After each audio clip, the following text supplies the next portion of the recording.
आप देख रहे हैं times 24 news. Police station Hinganghat येथील सपोनी दीपक वानखडे व गुन्हे प्रगटीकरण यांची कारवाई। वर्धा जिल्हा विशाल माथनकर परिसरात 8 ऑगस्ट 2025 रोजी पेट्रोलिंग करीत असताना मुखबिरकडून खात्रीशीर खबर मिळाली की स्कॉर्पिओ गाडी क्र MH16CQ0902 ने चालक नामेश शैलेश घोडे रा येरणवाडी हाल्लीपूर येथून हिंगणघाट ते नंदरी रोडने अवैधरित्या दारूचा माल घेऊन जाणार आहे अशी खात्रीशीर माहिती मिळाल्याने सदर माहिती माननीय पोलीस निरीक्षक देवेंद्र ठाकूर सा व प्रभारी पोलीस निरीक्षक अनिल राऊत सा यांना देऊन त्याचे आदेशाने सावली वाघ बस स्टॉप येथे पोस्टॉम्पसह रवाना होऊन तेथे नाकाबंदी करीत असताना नाकाबंदी दरम्यान एक पांढर या रंगाची स्कॉर्पिओ चारचाकी वाहन थांबवून वाहन चालकांस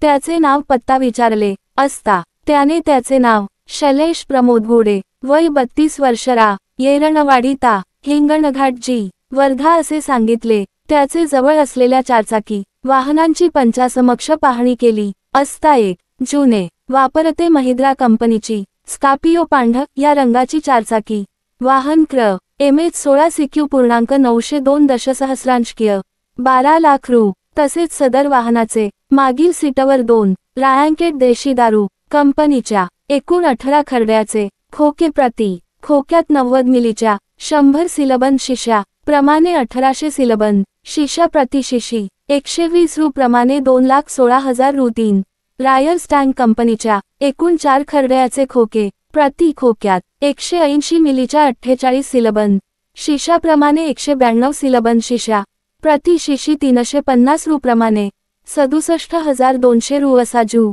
किय 14,83,200 रु चा माल वाहतूक अवैधरित्या वाहतूक करताना मिळून आल्याने पंचासमक्ष मौका जप्ती पंचनामा कार्यवाही करून सदर माल जप्त करून गुन्हा नोंद करण्यात आला। सदर कार्यवाही माननीय पोलीस अधीक्षक अनुराग जैन साहेब, माननीय अप्पा पोलीस अधीक्षक सदाशिव वाघमारे साहेब, माननीय उपविभागीय पोलीस अधिकारी सुशीलकुमार नायक सा व पोलीस निरीक्षक देवेंद्र ठाकूर व प्रभारी पोलीस निरीक्षक अनिल राऊत यांचे आदेशाने पोलीस स्टेशन हिंगणघाट येथील डीबी पथकाचे इंचार्ज सपोनी दीपक वानखडे सा यांचे प्रत्यक्ष मार्गदर्शनात बी पथक पोलीस हवालदार प्रशांत ठोंबरे पोहवा, किशोर कडू पोहवा, जगदीश चव्हाण पो ना, राजेश शेंडे पोशी, आशिष नेवारे पो शी, मंगेश वाघमारे पोशी, रोहित साठे यांनी केली। सदर गुन्ह्यांचा पुढील तपास पोलीस हवालदार प्रशांत ठोंबरे करीत आहे।